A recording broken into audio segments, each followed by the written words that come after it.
அரசியல் விமர்சகர் திரு ரவீந்திரன் ருதேசாமி நம்மோடு இணைப்பில் இருக்கிறார். அவரிடம் பேசலாம். வணக்கம் திரு ரவீந்திரன். வணக்கம். வணக்கம். இப்போ ஓபிஎஸ் திமுகவில் இணைய உள்ளதாக தகவல் வெளியாகி இருக்கிறது. எப்படி பார்க்கிறீங்க? இந்த ஒரு முடிவு சரியானதாக இருக்குமா? ஓபிஎஸ்க்கும் தமிழக முதல்வர் மு.க. ஸ்டாலினுக்கும் இந்த முடிவு சரியானதான் இருக்கும்.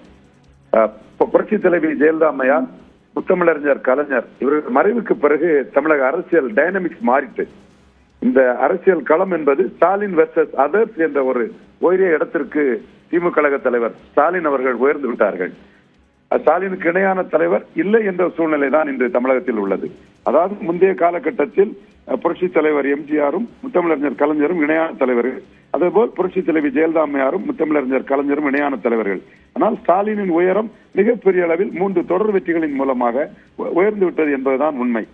இன்றைய சூழ்நிலையில் அதிமுக இரட்டை தலைமையாக இருந்த போது அதில் ஓபிஎஸ் நீக்கப்பட்ட பிறகு அதனுடைய தன்மை மாறிவிட்டது.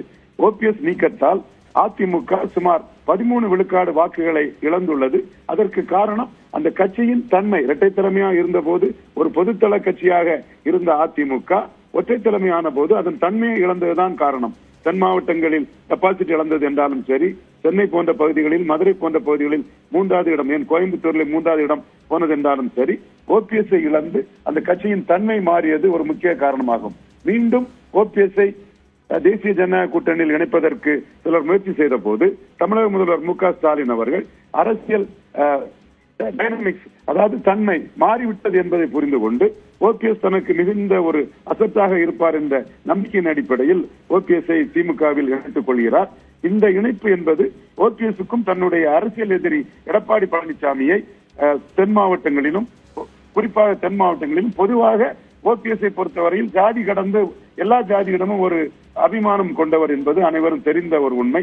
அந்த வகையில் அதிமுக தொண்டர்களிலே எடப்பாடி பழனிசாமி நடவடிக்கையை ஏற்றுக்கொள்ளாதவர்களின் ஆதரவு மாறிய அரசியல் சூழ்நிலையில் மு.க. ஸ்டாலின் தலைமைக்கு ஓபிஎஸ் மூலமாக வருவதற்கு வாய்ப்பு இருக்கிறது. இது ஓபிஎஸ் ஸ்டாலின் இருவருக்குமே வின்வின் ஒரு சிச்சுவேஷனை கொடுக்கும். மேலும் மு.க. ஸ்டாலின் அவர்களுக்கு வெட்டரையில் கையெழுத்து போட்ட ஒரு தலைவர் தன் தலைமையில் வருவது மிகுந்த ஒரு பெருமையாகும். இதுவும் ஸ்டாலினின் புகழுக்கு மேலும் ஒரு பெருமை சேர்க்கக்கூடிய ஒரு விஷயமாக அமையும் என்று கருதுகிறேன். மேலும் ஓபிஎஸ் இருந்த கோபாலகிருஷ்ணன், அவர் உசிலம்பட்டி எம்எல்ஏ, வெல்லமண்டி நடராஜன் போன்றவர்களும் ஒரு குழுவாக திமுகவில் இணைவார்கள் என கருதுகிறேன்.